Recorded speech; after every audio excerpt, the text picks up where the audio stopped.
Hay un gran vacío en el sur del Atlántico. Si vemos el mapa, vamos a dar una cuenta que no existe una cooperación comercial, una cooperación de intercambio en el vacío del Atlántico, del sur del Atlántico. Nosotros tenemos que llenar ese vacío para cooperar entre nosotros como dos continentes. Hace apenas 2 años, Muammar al-Gaddafi, líder de la revolución libia, hablaba de consolidar la unión entre los países de Sudamérica y África. Y yo voy a luchar para construir el SATO, la alianza entre Sudamérica y África. Yo tengo una visión, tengo una ambición más allá de todo eso. Yo quiero que exista una unión, una articulación entre América Latina y África y además Asia también. Queremos unir los 3 continentes, construir la nueva frente del sur. La idea de Gaddafi era crear un organismo semejante a la Organización del Tratado del Atlántico Norte, un ente paralelo que llenara el vacío existente en el sur del Atlántico.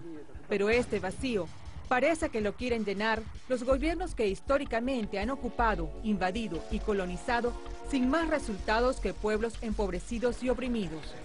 Libia parece ser vista como la caja chica del imperio. Recordemos que desde diciembre de 2010 se iniciaron revueltas en el mundo árabe, comenzando estas en Túnez, en protesta por la crisis económica y la falta de libertades. En Egipto, Yemen y Jordania también se vivieron semejantes manifestaciones de calle contra sus respectivos mandatarios, a quienes acusaban de provocar altísimos niveles de pobreza, desempleo y corrupción, además de exigir elecciones libres y transparentes en algunos casos. Pero en Libia, el origen de las protestas era distinto. En este país, ubicado al norte del continente africano, en las costas del Mediterráneo, el ingreso per cápita supera los $12.000, mientras que el Producto Interno Bruto está por encima de los $60.000 millones. La población de Libia solo es de 6,5 millones de habitantes. La tasa de alfabetización es de 89%, lo que significa que más de 5 millones de personas saben leer y escribir, mientras que el índice de desarrollo humano es de 0,75, lo que ubica a Libia como un país con desarrollo humano alto, según la Organización de Naciones Unidas. Pero además, este país norafricano cuenta con grandes recursos naturales. Libia produce más de 1.400.000 barriles diarios de petróleo. El 80% de su producción la exporta a Europa, en específico a países como Alemania, España y Francia. La producción de crudo se encuentra por debajo de los otros miembros OPEP como Argelia y Qatar, y sus reservas probadas alcanzan los 46.000 millones de barriles. La nación árabe también posee grandes cantidades de oro en su territorio. El Banco Mundial estima en 143 toneladas las reservas de este mineral, equivalentes a más de $6.000 millones, y que representa el 5% de las reservas totales del país. El 90% del territorio libio está cubierto por el desierto de Sahara, por lo que el gobierno de Gaddafi construyó una gran red de tuberías para llevar agua desde pozos subterráneos naturales e impulsar la agricultura. Ante este escenario, crece la duda sobre las razones que llevaron a los rebeldes a radicalizar sus protestas al noreste de Libia, zona donde precisamente se encuentra la mayor producción de petróleo. Dudas que ya comienzan a ser despejadas. Un mes después de haberse iniciado la revuelta, en horas de la noche del 19 de marzo, tropas de Estados Unidos, Francia y Reino Unido bombardearon Trípoli, capital de Libia, operación que llamaron Odisea al Amanecer.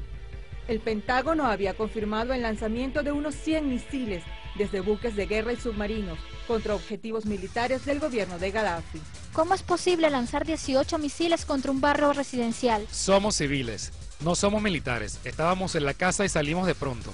¿Por qué hacen esto? ¿Por qué? ¿Por qué lo hacen? No tenemos miedo, pero esto es para proteger a civiles. Lo único que quieren de Libia son sus recursos. De África el oro, el diamante y el petróleo. El ataque contra la zona pro-Gaddafi fue controlado posteriormente por la Organización del Tratado del Atlántico Norte, a petición de la mayoría de los miembros de la coalición. Esto es un hogar de una familia tranquila. Estos ataques son un pecado, un delito flagrante. Esto es una granja tranquila, llena de mujeres, niños, ancianos, todos de paz, sin presencia militar alguna, ni de hombres armados. Esa es la democracia de Francia, Europa, Inglaterra. Miren esto, es de un niño de 1 año, asesinado en este ataque. ¿Esta es la protección de civiles? No tienen argumentos para decir que protegen civiles. Esto es un asesinato intencionado y deliberado. Tomen esto como muestra del civismo de Obama, Sarkozy y Cameron. Gente civilizada capaz de matar a un niño de 1 año. Pero antes de esta operación, el Consejo de Seguridad de Naciones Unidas había votado en forma unánime imponer sanciones al líder libio, a sus 5 hijos adultos y a sus principales colaboradores. La Unión Europea, Estados Unidos e Italia anunciaron que también aplicarían similares penas. La congelación de los bienes, la prohibición de venta de armas y la salida del país de Gaddafi eran algunas de las medidas que incluían las sanciones. A juicio del órgano internacional, las acciones estaban dirigidas a deplorar la grotesca y sistemática violación de los derechos humanos, incluida la represión contra manifestantes pacíficos. ¿Por qué lanzan bombas frente a nuestras casas? El ataque de la OTAN, de Francia y otras potencias es terrorismo. Nos atacan todo el día, en la mañana y en la noche. Los niños y las mujeres están asustados. ¿Dónde está el Consejo de Seguridad? Que se conozca la verdad. Escuché, ese es el sonido de la aviación. ¿Por qué? Porque aquí están los enfermos. La gente está asustada, la gente no trabaja. Atacan cerca de este hospital. No entiendo, no es justo. Parece que el significado de la palabra deplorar no estaba del todo claro. Solo durante la primera noche del ataque imperial murieron unas 90 personas inocentes. Estamos retenidos por los rebeldes. Nos agredieron, nos maltrataron. No respetaron a los ancianos. No han dejado nada que sirva. Lo han destruido todo en Misrata. Mientras los países de la OTAN continuaban su operación contra las fuerzas leales a Gaddafi, con millonarios gastos bélicos, sus respectivas economías se venían a pique. Crisis, recortes de gastos sociales, desempleo y el descontento casi incontrolable de la población han ocupado los titulares de la prensa los últimos meses de este año. ¿Cuál es el ítem de más gasto dentro de los Estados Unidos? Sin duda que es el tema de la guerra. Y ese tema, ese debate central de qué tipo de gastos está ejerciendo Estados Unidos, cuál es la influencia del tremendo gasto de armamento. Un misil cuesta $1 millón. Imaginémonos cuántos misiles se han lanzado en Libia. Por ejemplo, ¿cuántos millones de dólares implica eso? El Pentágono reconoció que ha gastado $900 millones en bombardeos desde el inicio de los ataques de la OTAN a Libia. Los bombardeos le cuestan $6,5 millones diarios a los contribuyentes estadounidenses, en un momento de grave crisis económica. Los países europeos aliados en este ataque contra Libia, como Francia y Reino Unido, debieron hacer fuertes ajustes en sus presupuestos, como recortes de gastos sociales, aumento de la edad de jubilación y creación de nuevos impuestos. Pero sobre los gastos militares para la intervención en Libia u otros países, no se ha dicho nada. El objetivo primario de la OTAN, que hoy están quebrados sus bancos, principalmente los de Francia, Gran Bretaña y Estados Unidos, era triple, y yo creo que sí lo consiguieron.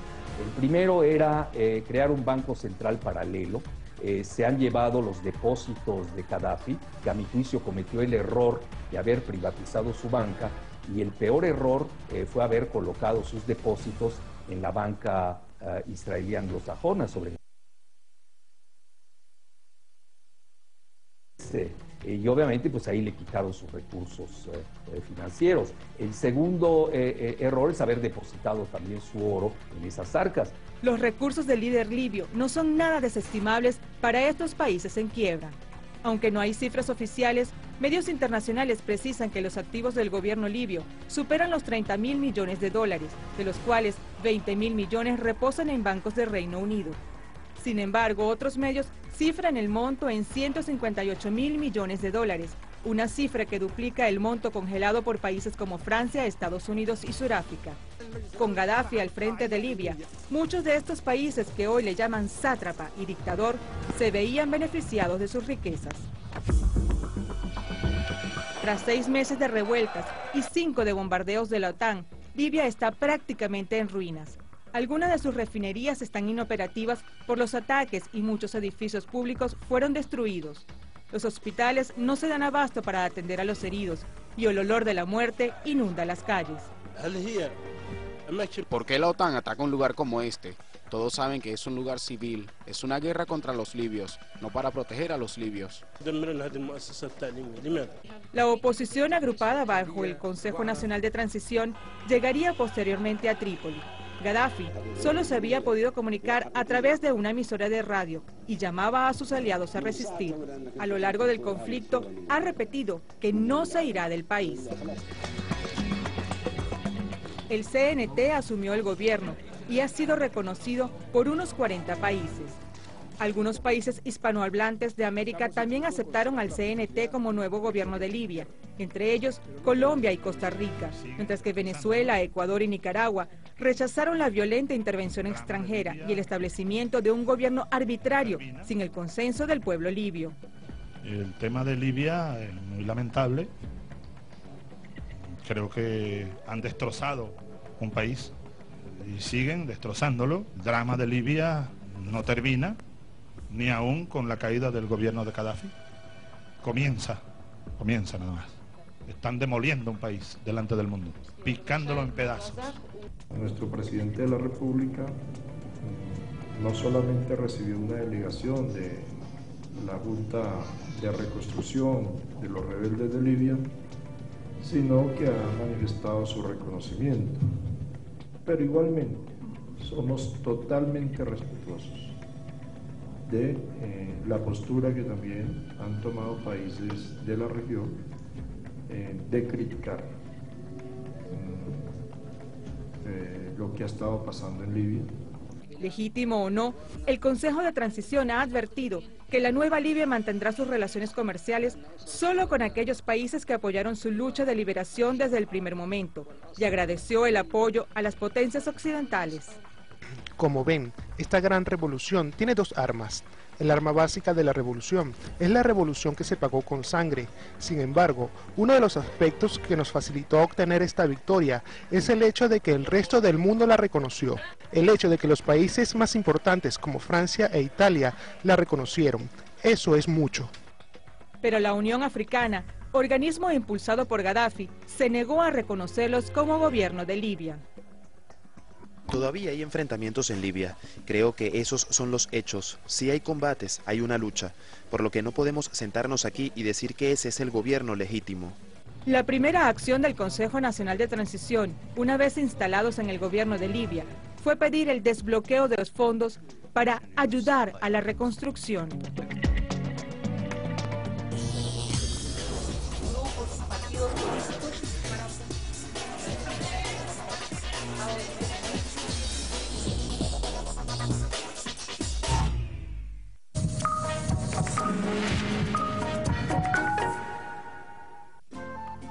Porque tenemos la misma historia, las mismas pieles y afectos, porque nos unen los mismos caminos, porque compartimos las mismas metas, por nuestros sueños, por todos nosotros. Llegó la hora de unirnos, de integrarnos en un solo valor, nuestro valor, el Sucre, porque la patria es América.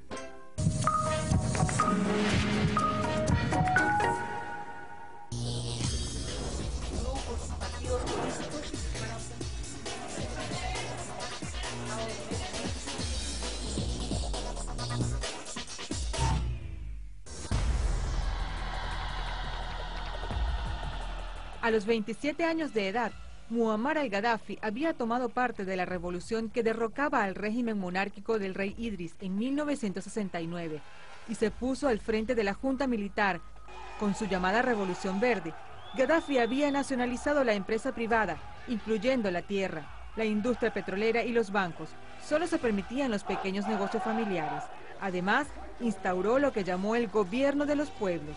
Lo más importante y lo más destacado lo que ha hecho la revolución internacional del Gran Fatah en la imagería es que ha ofrecido un nuevo estilo de la democracia participativa. La democracia participativa es la primera vez que existía después de muchos años de lucha.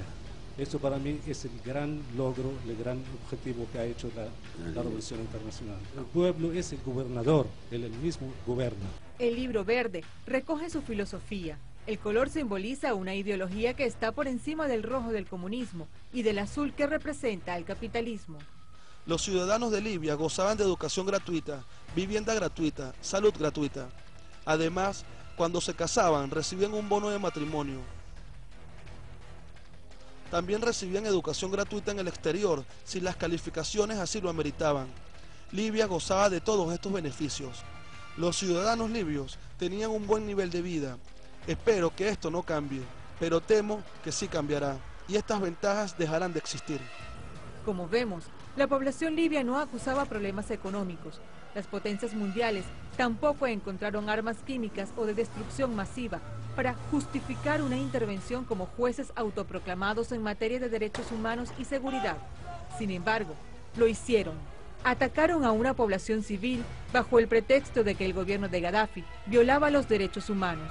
La Corte Penal Internacional acusaba a Gaddafi de matar a su propia gente. Bueno, si mal no recuerdo, las organizaciones de derechos humanos que han ingresado a Libia han informado que no habían amenazas de que Gaddafi esté masacrando a su gente. Y todos esos son reportes e informaciones falsas. Gaddafi dijo que si los rebeldes bajaban sus armas, todo estaría bien, caso contrario serían perseguidos. Gaddafi no estaba tras la vida de ciudadanos civiles, no hubo violaciones a mujeres. Todas estas eran mentiras, todo a fin de convencer al público de este país.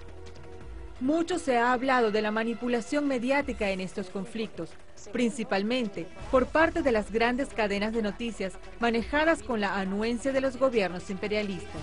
Claro, lo que tenemos es algo muy diferente de las guerras convencionales, las de las películas, ¿no? Porque acá tiene un papel preponderante la manipulación de la información. Recordemos que nunca vimos fotografías ni imágenes de represión por parte de Gaddafi contra su pueblo, ni grandes marchas que estaban siendo reprimidas. En todo el resto de países lo vimos, ahí en Libia no, y por eso se construyó un escenario ficticio que pudiera legitimar luego la invasión. Yo creo que eso es la característica más relevante. Con la llegada de los rebeldes a Trípoli, a mediados de agosto, los rumores se intensificaron. Hablaban de la toma de la Plaza Verde, lugar de los aliados a Gaddafi. Anunciaban también la detención del hijo mayor, a quien veían como el sucesor del líder. Pero todo esto fue desmentido, evidenciándose que esas imágenes eran un vulgar montaje.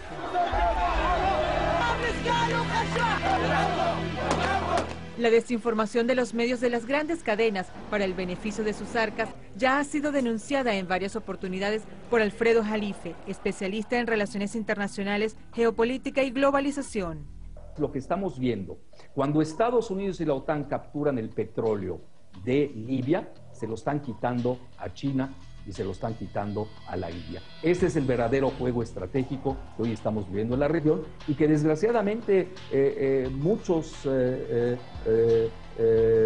países y muchos ciudadanos no se están dando cuenta de ellos porque están intoxicados por la desinformación de la globalización. El estilo de Murdoch, que ya lo vimos, se prestó durante muchos años a la criminalización de la información para precisamente intoxicar, porque mantiene el oligopolio global en el planeta, precisamente para intoxicar a las mentes cándidas del planeta. Bueno, creo que los medios de comunicación, cuando se trata de la cobertura de las políticas internacionales de Estados Unidos, esta no es más que una extensión de lo que es el Departamento de Estado. Es lo mismo ver uno de estos canales estadounidenses y recibir un comunicado de la Casa Blanca o del Departamento de Estado. Lo que vamos a escuchar será lo mismo que vamos a escuchar en CNN. Durante los primeros días de manifestaciones, algunas cadenas internacionales hablaban de masacres y hechos de extrema violencia, lo que fue desmentido por el hijo del líder libio, quien invitó a periodistas a verificar los hechos. Periodistas extranjeros, libios y diplomáticos, adelante, entren, crucen y pasen. ¿Dónde están los bombardeos? ¿Dónde está el asesinato de centenares o miles? Esta misma solicitud hicieron ciudadanos de ese país, quienes pedían a los medios internacionales informar sobre la verdad. La gente sigue la vida cotidiana normalmente. Todo el mundo viene a comprar. Los que tienen dinero compran. Los que no tienen podemos ayudar. Nada ha cambiado aquí en Garián, salvo sentir el estruendo de las bombas de la OTAN. Todo está bien. Mire el mercado. El pueblo está feliz. No hay problemas aquí. Por favor, diga al mundo cómo se vive hoy en Garián. Pero aquella realidad fue violentada, ocultada y transformada. A través de voceros gubernamentales y medios de comunicación, se repetía lo sanguinario que era Gaddafi.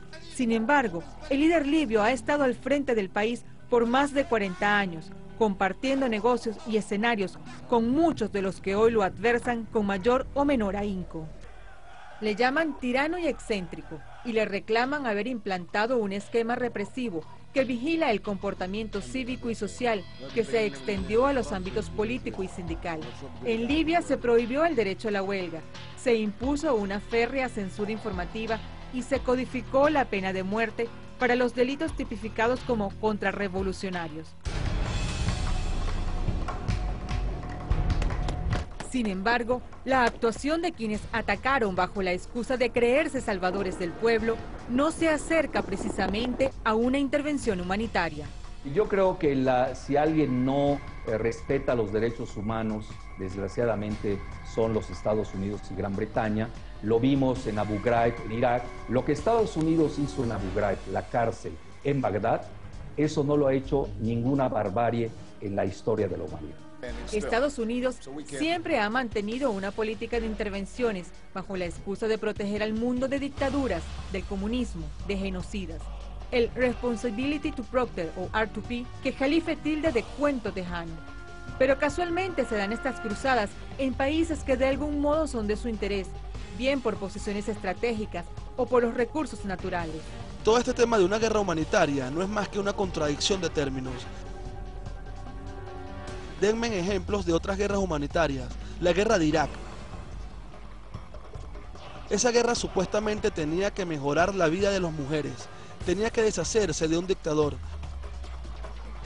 y además deshacerse de armas de destrucción masiva. Pero ya ha salido a la luz que todas estas eran mentiras. Más de 1 millón de gente murió y esa fue una guerra humanitaria. Es una contradicción en términos y no creo que exista tal cosa. Se presume que los miembros del CNT fueron entrenados en Occidente antes de las revueltas y que estas eran una expresión popular fabricada por las potencias. Si Libia no tuviese petróleo, Estados Unidos no se inmutaría en absoluto de su devenir. Le interesa a Libia porque tiene petróleo. A principios de año, los libios tenían calidad de vida, como dijimos. Era uno de los países mejor posicionados económicamente. Sin embargo, en este mismo continente, otros ciudadanos ni sueñan con tener el mismo nivel de vida. En el Cuerno de África, por ejemplo, la hambruna ha dejado cientos de muertos en países empobrecidos. La crisis humanitaria es de magnitudes alarmantes y, sin embargo, ni los medios de comunicación de las grandes cadenas ni las potencias occidentales parecen inmutarse y han preferido gastar sus recursos en la destrucción de Libia. Dados los hechos, el objetivo no es humanitario. Entonces, en resumen, podemos decir que la OTAN sale triunfante, llevándose los recursos del petróleo, del agua, las finanzas, los depósitos bancarios y los lingotes de oro de Gaddafi. Ahora, vamos a ver si se los dan y en qué forma de control los van a tener a estos pobres instrumentos, lo digo con tristeza, que al final de cuentas se van a dar, se van a cerciorar que no sirvieron los propósitos que ellos buscaban y que nada más están sirviendo de cañón, carne de cañón, para propósitos ajenos a la libertad y a la independencia. En medio de esta historia, las potencias no solo juegan a quitar y poner aliados, a intervenir donde y cuando les conviene. El ansia de poder llega hasta a ignorar decisiones de organismos que deberían detener estas carnicerías. Porque hemos visto cómo todos los mecanismos del derecho internacional son una burla, como el secretario general de las Naciones Unidas es un mero peón del poder de la OTAN y de Estados Unidos, y es una desgracia. Pero los que más sufrirán, sin duda, serán los libios, el pueblo libio y sobre todo los más débiles. No solamente las potencias tienen puestas sus garras en este país. Quienes hasta hace poco formaban parte del gobierno liderado por Gaddafi, en especial embajadores y ministros financieros, comienzan a alejarse del coronel y a sonreírle a la fresca oportunidad.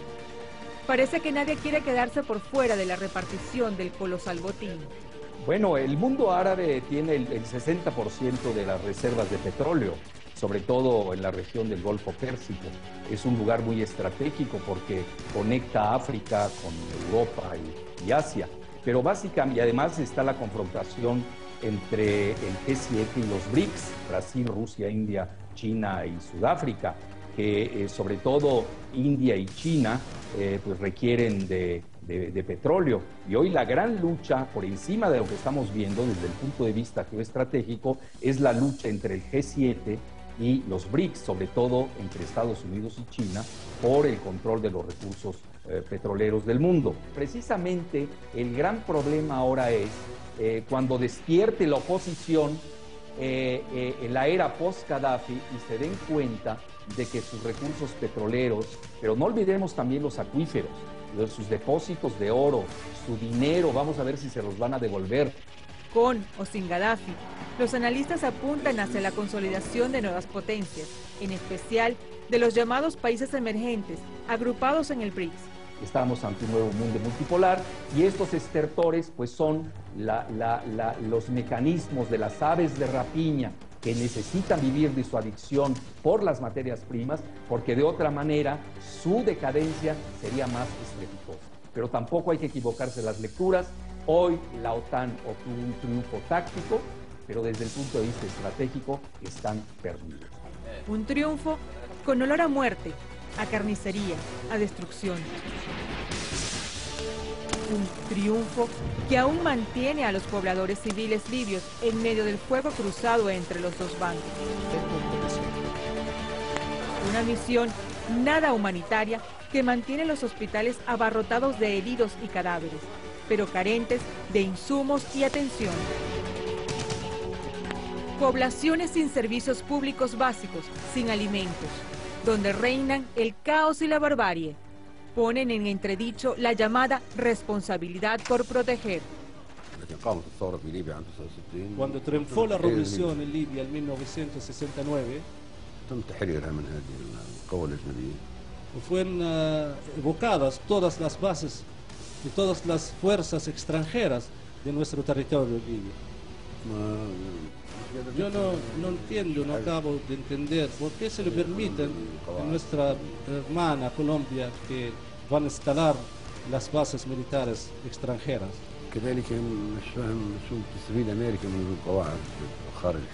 Yo tampoco lo entiendo porque los americanos entienden o pretenden instalar bases militares fuera de sus territorios. ¿Cuál es el objetivo? Yo no acabo de entender. Parece que las respuestas le llegan de forma inesperada, tan sorpresivo como el ser traicionado por quienes lo acompañaron y adularon durante años, tan repentino como ver desvanecerse ante sus ojos la Revolución Verde y a Libia, devorada por los buitres de Occidente ante sus grandes aliados comerciales.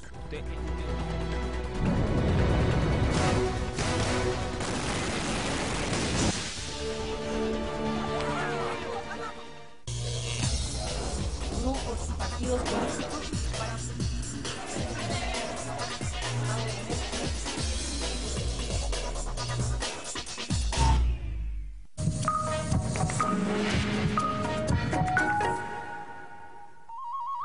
Géneros propios. Influencias foráneas. Actualmente en Perú se revalorizan la música y las danzas típicas de esta tierra.